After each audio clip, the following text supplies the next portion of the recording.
WFH with two guys. Now here's Benny and Dennis. Hey, Dennis, if there's something that I can say about us and this podcast is we don't lack for originality, right? Right. And there's it's WFH with two guys, but there's really a third person that is critical to our operation and making sure that podcast goes live.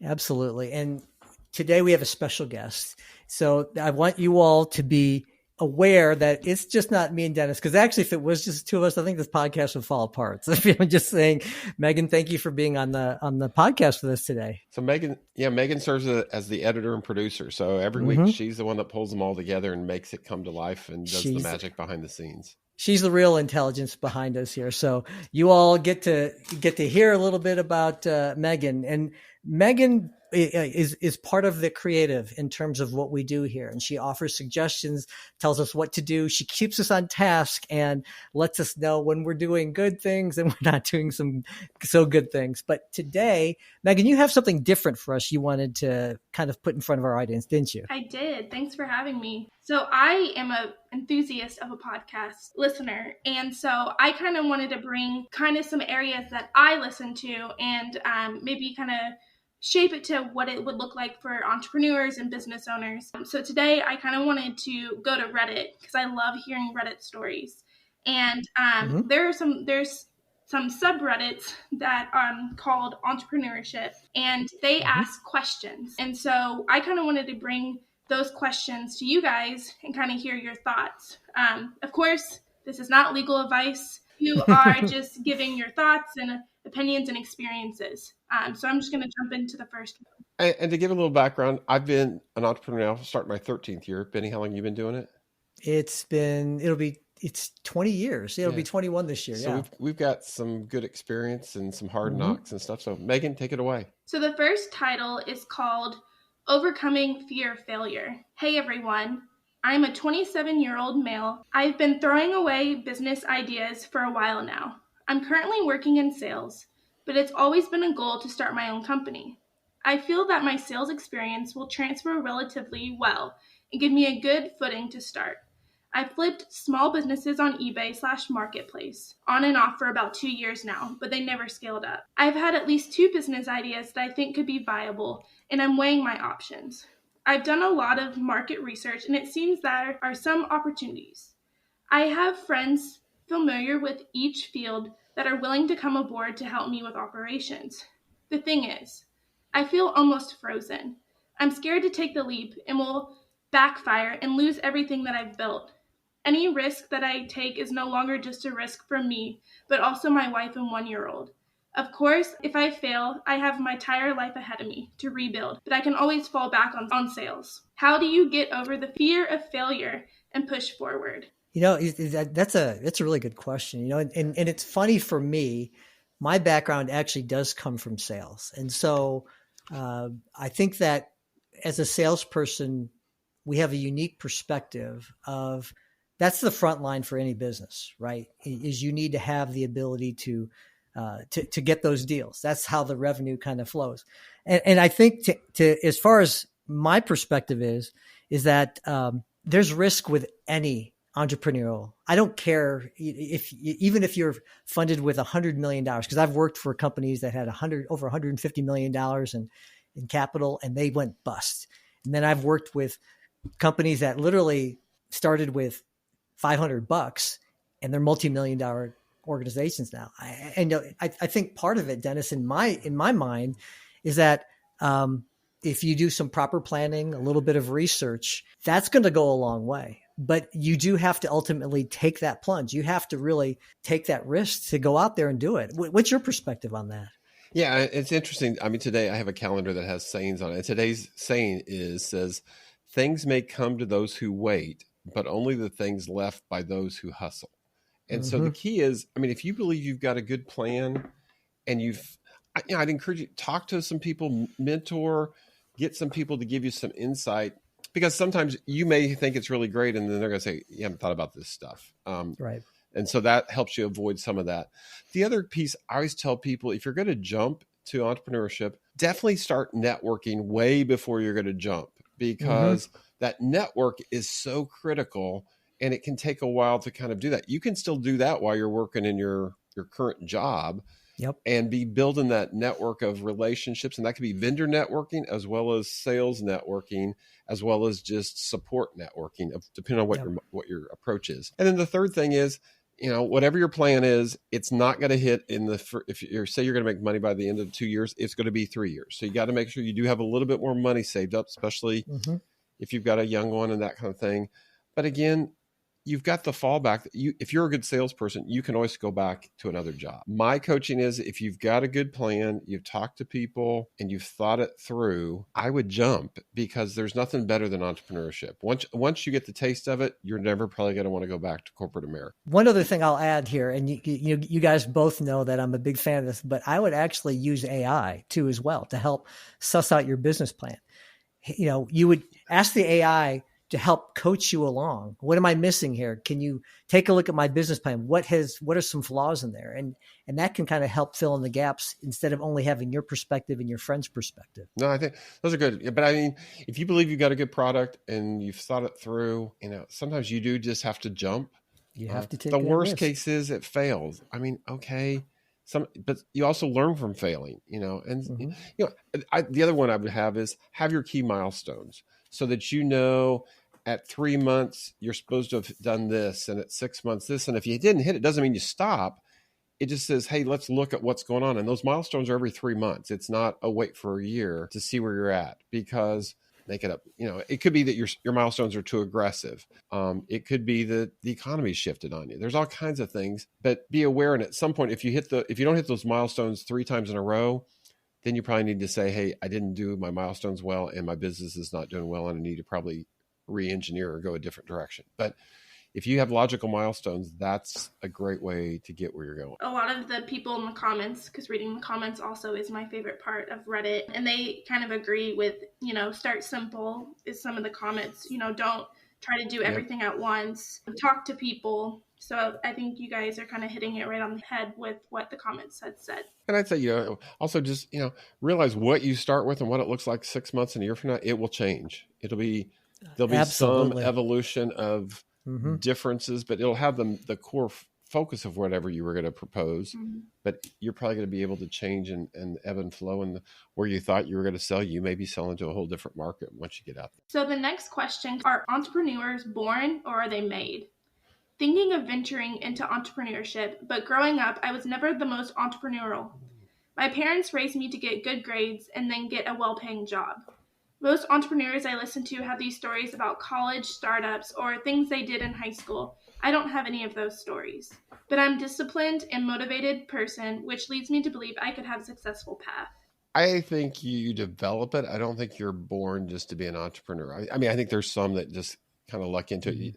We hear the stories of those college kids and the Gateses that started in their garage and all that stuff. But there's thousands of others that a lot of it just comes from experience. That's right. I look at mine and, I look at the different jobs I had, and we moved quite a bit.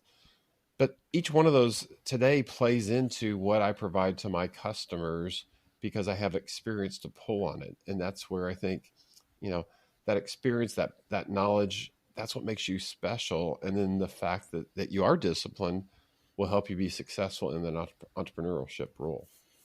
Yeah. I think that this is a really good question, because there are people who you see, and you go to Harvard Business School or any of these Ivy League schools or Stanford, and you see these people who are they seem to be made to be entrepreneurs. But the truth of it is that most of the success stories you're never going to hear about, and success stories that we all would envy, you don't have to be made from a certain stock. You don't have to have a certain pedigree or even a certain motivation. If you feel strong enough, I truly believe that anybody can be an entrepreneur, just as long as you're properly motivated with a great idea. And as an entrepreneur, it may not be the money's the big driver. It could be quality of life. I mean, I look at mine. I mean, I make good money, don't get me wrong, but it was the fact leaving corporate America, I got to do other things, and I got to be involved in my family's life a little bit more. I definitely got to be more involved in the community and give back. And those were important things that allowed that. When you're in corporate America, sometimes you're kind of forced to work that 8 to 5 and do the things they want you to do versus what you want to do and what's important to help make the community that you're involved in different. So I do believe you develop it. I don't think you're just born with it. Absolutely. What's next, Megan? Why do so many solo founders struggle? When starting a business, people say, find a co-founder. Simple as that, but it's not. Finding someone with expertise, track record, and grit to onboard with you on a journey is hard. You might end up closing your business because founders start fighting every day and you decide to go solo. But here are some of the common challenges solo founders struggle. The loneliness of being a solo founder. New perspectives and angles from someone who was a co-founder before. Motivation to keep pushing. Accountability to get things done. Lack of prioritization. What else do you see as a bottleneck in going as a solo founder? And how do you overcome these issues? Well, actually, yeah, this is a good one because I am a solopreneur. I mean, I technically I do have some folks that I work with, and I certainly team up with other companies. So first I'll say, take the premise of having to be doing a solo business is not necessarily viable. I think it all depends on the character of the person. You know, first and foremost, I am a solopreneur, but I also ask for a lot of feedback. I am relentless in terms of trying to improve processes and doing things better. But that's kind of the way I'm built, and that's the way I'm made. I think that the ability or the desire to have a co-founder from an accountability perspective is one thing.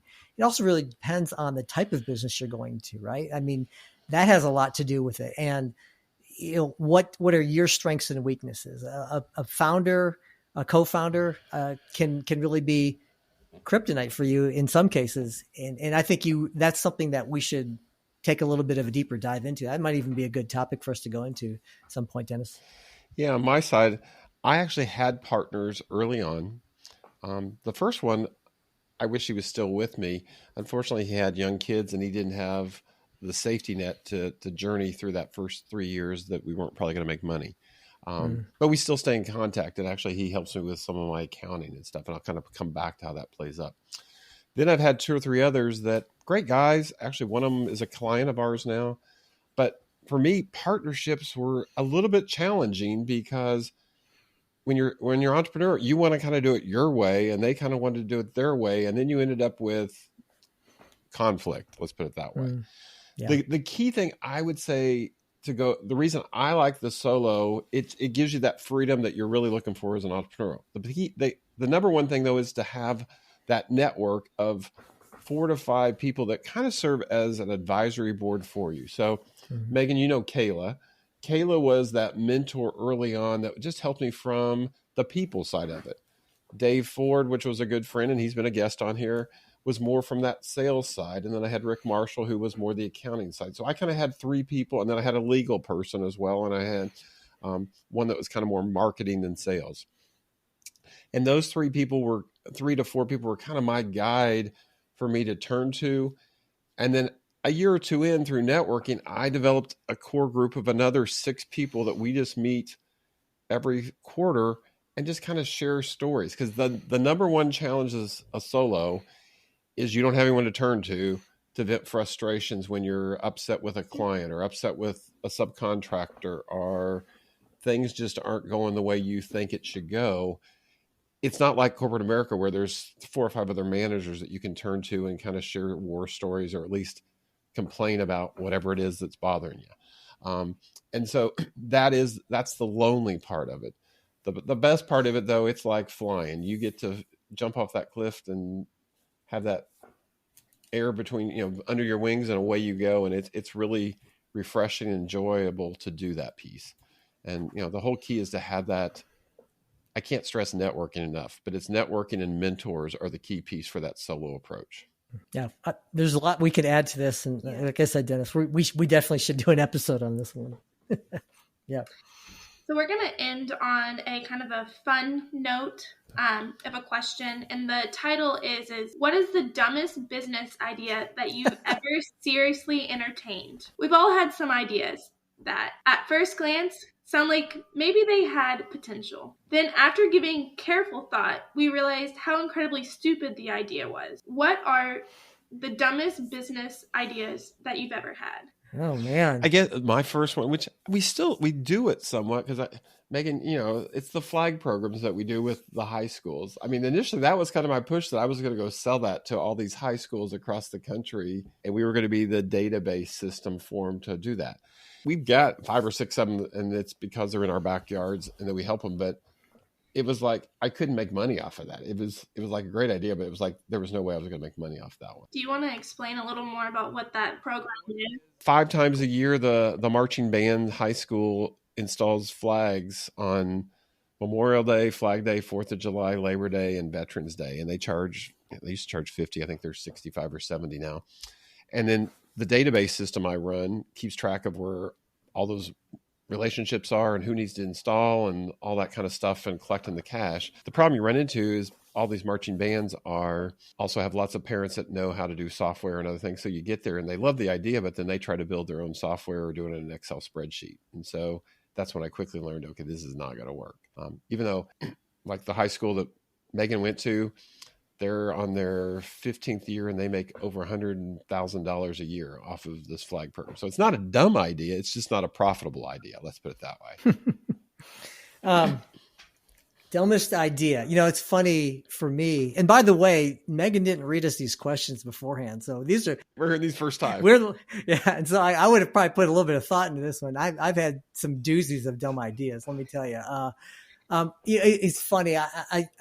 I'll give 2 examples. One of them, I just didn't really think through the monetization model, right? I mean, it was like the barrier to entry and the ability to get revenue from this particular product to be sold was really easy. It's like literally I could go and go to a networking group and half a dozen people would sign up for the service that we were offering. But the problem was it was like one-time hit with a lot of effort. And so if I had kind of thought that through, we could have strung it out and brought in some more. So it was a lot of work. We had a lot of money, but up front, but it was not really worth the effort in the end.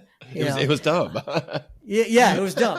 And the other bad idea that I had was, it's funny because the other question that Megan asked was with a business partner, a guy who at first he was recommended to me by a friend. So he was a friend of a friend who ended up being just this absolute criminally bad person, is the way I'll put it. He was the biggest talker and he was a hard worker. But in the end, I realized this guy was a liar. And even though potentially down the road, some of the deals he could have brought me into could have made some money, there's no way I was going to ruin my reputation with this guy. And I couldn't move fast enough away from this guy. So that was a dumb idea on my part without really looking into it. And everybody has dumb idea. I mean, because to you, it sounds like a great idea and it's going to really work. But when you get out there, it's like, okay, this doesn't work. And so that's where, listen to your customers or again, have those KPIs in place, because if you're not hitting the sales numbers or the targets quickly, it's like, okay, you need to pivot pretty quick. That, the other one when we first started out, I still think everybody needs it, but nobody wanted to buy it, was the fact that you need to track contracts and be very thorough about tracking that against your purchases. Well, everybody needs that, but nobody wants to pay for it. And so, you had to learn kind of where the niche is, and that's where you begin to pivot and change your model to what the market needs, not what you personally want. So. And I'll even say this too as well, Megan, this was a really good question, is that there's learning to what dovetails what Dennis said, is that every bad experience and dumb product idea, can give birth to something that's really good and useful. So I embrace the dumb ideas that I've had, and I have had plenty, but I take everything as a learning experience. So it's a great question. So, So what did you? Well, I guess we'll ask the audience there, for anyone listening.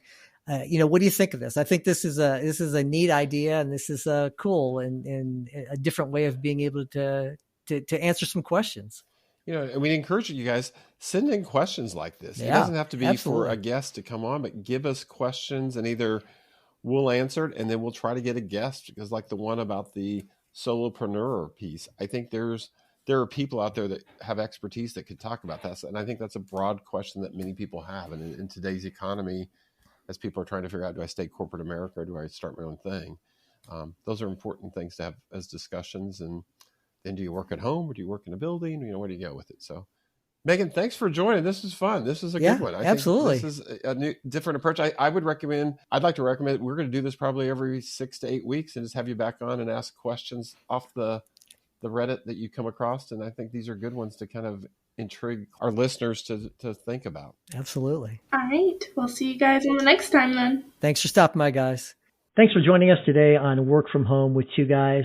Listen, if you want to get in touch with me, the best way to do it is get in touch by sending me an email, benny@velocitytechnology.group. That's BENNY @velocitytechnology.group. Dennis, if some people think that they need to get in touch with you, what's the best way for them to reach you? Yeah, there's two ways. One is the email, dennisj, so it's DENNISJ, @worksolution.com. So it's WORX. And then solution, no S at the end, .com. Or I'm on LinkedIn a lot under Dennis Jackson, and you can search for Works or also the Work From Home with Two Guys. We're there as well. So would love to hear from you guys and help out any way we can. Thanks for joining us today, and we'll see you at the next episode. You've been listening to WFH with Two Guys. We'll see you next time.